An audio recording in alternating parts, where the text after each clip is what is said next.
பண்பான வேதத்தை கொண்டாடும் மான்கள் மந்திரம் ஓதுதம்மா. பல்லாக்கு தூக்கிடும் பரிவட்ட யானைகள் பல்லாண்டு பாடுதம்மா.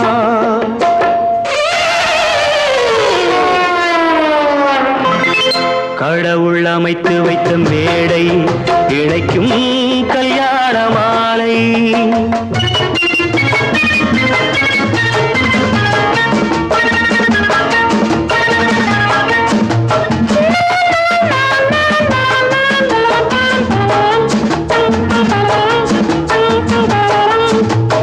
ஒரு கிளி கையோடு ஒரு கிளி கை சேர்த்து உறவுக்குள் நுழையுதம்மா. உல்லாச வாழ்க்கையை உறவுக்கு கொடுத்திட்ட ஒரு கிளி ஒதுங்குதம்மா.